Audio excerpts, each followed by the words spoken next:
Bonjour, ici Lucie d'actualité-dvd.com et aujourd'hui je vais vous parler du DVD L'Enfant prodige, réalisé en 2010 par Luc Dionne, mettant en vedette Patrick Drolet, Marc Labrèche et Macha Grenon, distribué par Alliance Atlantis Vivafilm.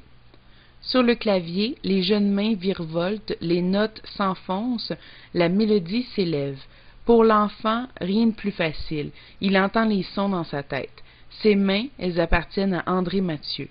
Dès son plus jeune âge, il a conquis son entourage comme son auditoire et a enflammé les salles. Adulé, acclamé, encensé, cet enfant prodige semblait avoir tout pour réussir. Du haut des sphères vertigineuses du succès au tréfonds des tourments, la vie du Mozart canadien se fond dans sa musique. Romantique aspirant au bonheur, son histoire est pourtant jouée sur des notes tragiques. André Mathieu, grande icône de la musique classique québécoise, connu mondialement, est un grand génie qui a écrit son premier concerto à 4 ans et qui a composé jusqu'à 21 ans. J'ai apprécié regarder ce film pour connaître l'homme que je connaissais que de nom. Par contre, ce film raconte une histoire très triste. Un jeune homme talentueux à qui ses parents donnent tout, mais qui se sont malheureusement appuyés financièrement sur lui dès son tout jeune âge.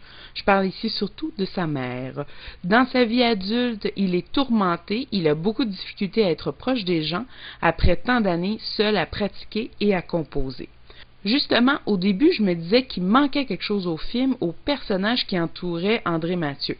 Ça m'a pris un moment à comprendre que les personnages secondaires étaient très secondaires, que même s'ils devaient être amis, sœurs, femmes, ils semblaient tous faire pratiquement partie du décor.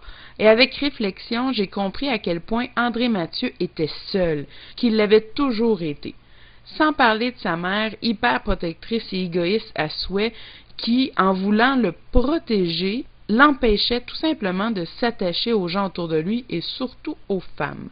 Bref, au lieu de douter de la qualité du travail du réalisateur, j'ai compris l'intensité du sens qu'il avait probablement voulu laisser ressentir dans la solitude et dans la recherche constante que André Mathieu avait d'être connu, d'être célèbre, comme il l'avait déjà été quand il était tout jeune.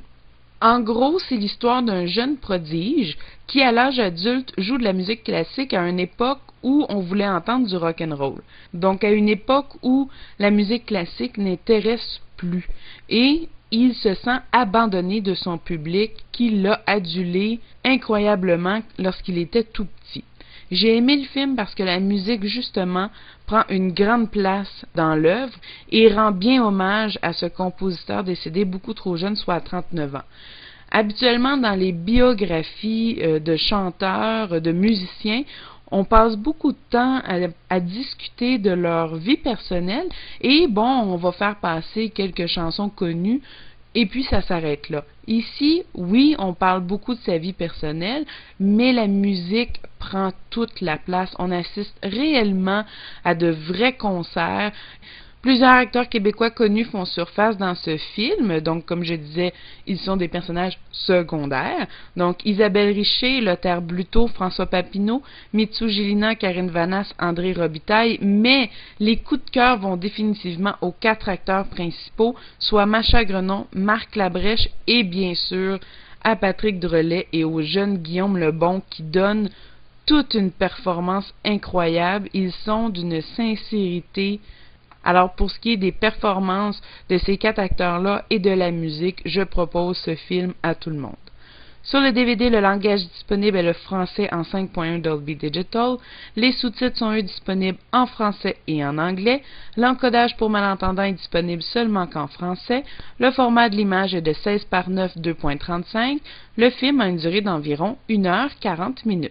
Dans les suppléments, on retrouve 3 scènes supprimées, ainsi qu'une discussion autour d'André Mathieu avec les artisans du film.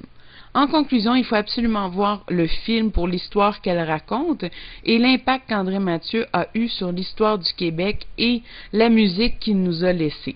Si vous avez aimé ce film, je vous propose Ma vie en cinémascope de Denise Filiatro, Bus Palladium de Christopher Thompson et The Boat That Rock de Richard Curtis, tous distribués par Alliance Atlantis Vivafilm. C'était Lucie, je vous remercie et bon visionnement.